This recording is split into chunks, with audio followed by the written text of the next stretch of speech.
SBT tentou derrubar Globo com novela de Valcir Carrasco e resultado vai te impressionar. Meu nome é Alexandre Daniel do canal Alexandre Daniel. Muito obrigado pela sua audiência, inscrição, visualização.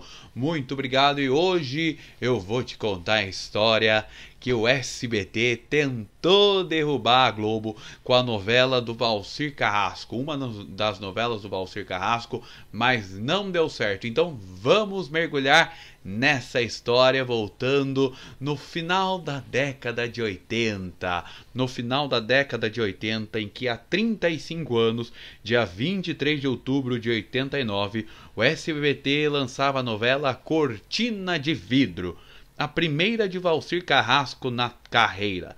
A trama inaugurava no Brasil o regime de coprodução em dramaturgia e revelava a ambição de Silvio Santos, não só incomodar, mas disputar o primeiro lugar de audiência com a Globo. Essa coprodução é o seguinte, como que eu posso dar um exemplo para vocês?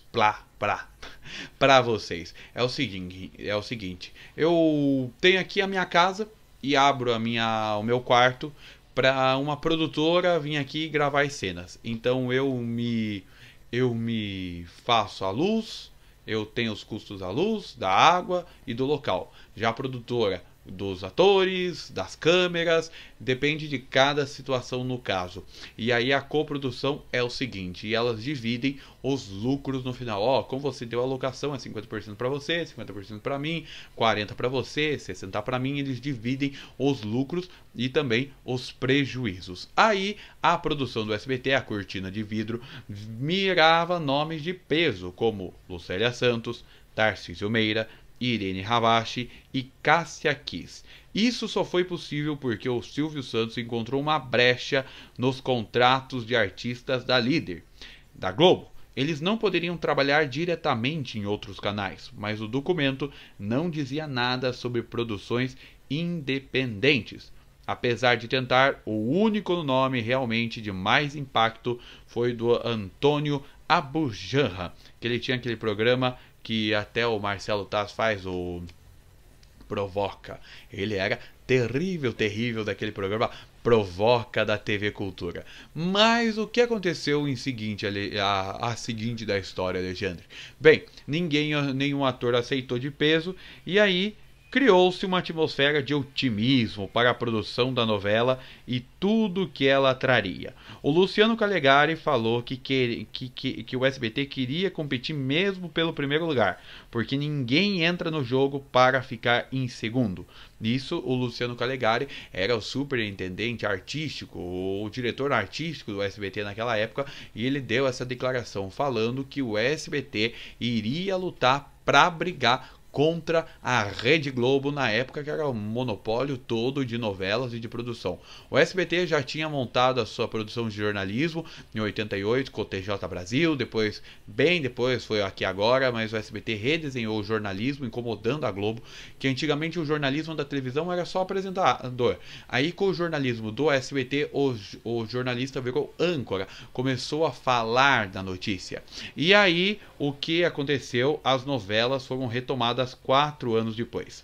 Foi ambientada em São Paulo e se passou inteiramente no edifício Dalcom, na zona sul de São Paulo. Foi orçada em 3 milhões de dólares, números altos para padrões da época. Mas a novela fracassou no Ibope. Você vai entender por que fracassou. E o Silvio sempre falava assim: eu tenho que investir não sei quantos dólares para produzir uma novela. E eu compro uma novela tão barata do México que dá mais audiência que a novela que eu produzo aqui. Então ele nunca entendeu isso da novela brasileira ter sempre dado menos que as novelas mexicanas. Para ele não gostava disso, por isso que ele não investia em novela. Aí, essa novela foi produzida pelo Guga de Oliveira, o irmão do José Bonifácio de Oliveira, sobrinho Boni. E a Cortina de Vidro contava a história de um milionário que se passava por pobre para se aproximar de uma mulher por quem se apaixonava.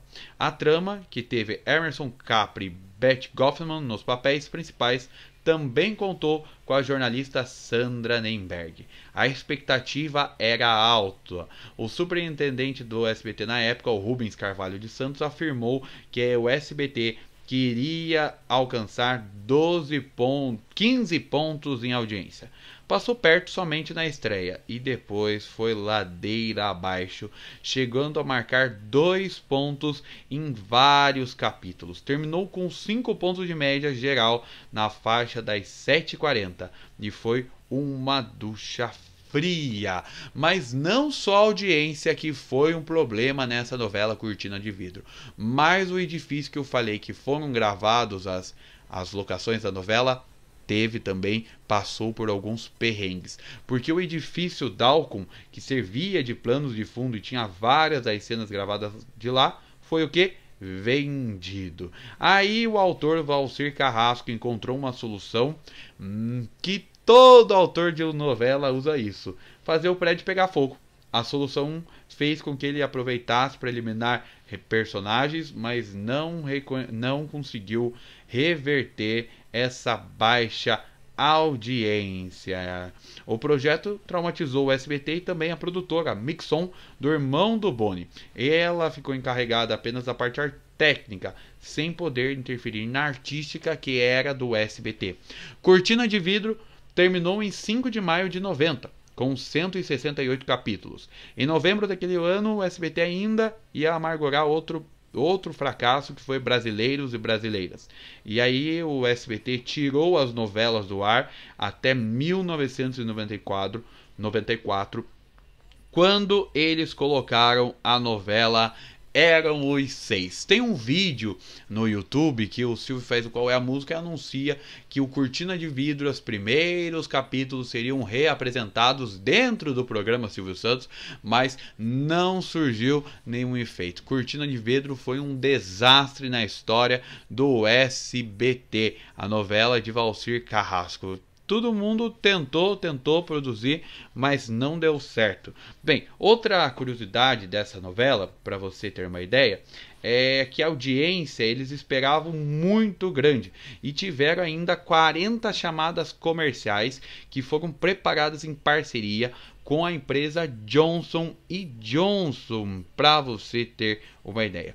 Tiveram muitas críticas de jornalistas na época, falando que a novela tinha cenas de transcrições de filmes americanos, ainda a direção não era tão boa e por isso o SBT não conseguiu fazer com que a novela fosse um marco de audiência. Mas a novela tinha abertura, essa novela, eu não sei se vocês lembram, essa novela Cortina de Vidro, a abertura retrata uma figura feminina em trajes íntimos sobre o tema de Prazer Sem Fim, executada pela Jane do Bock, e foi exibida na Itália entre maio e janeiro de 93, entre janeiro e maio de 93, com o título L'amore vereno non si compra, que foi um grande sucesso lá na Itália, sendo reprisado 4 vezes. Já em Portugal foi exibida pela TV portuguesa RTP1 em 1995, a novela Cortina de Vidro. Cortina de Vidro. E foi isso, pessoal. A Cortina de Vidro não deu certo e com isso não foi bem de audiência, assim, desanimando o seu Silvio Santos a não conseguir tirar pontos da Rede Globo de televisão. Se você lembra dessa novela, coloque nos comentários. Eu quero ver se você lembra dessa novela Cortina de Vidro lá do SBT. Toca! E eu volto num próximo vídeo. Muito obrigado pela visualização. Obrigado aí pela minha audiência aí, viu? Tchau, pessoal!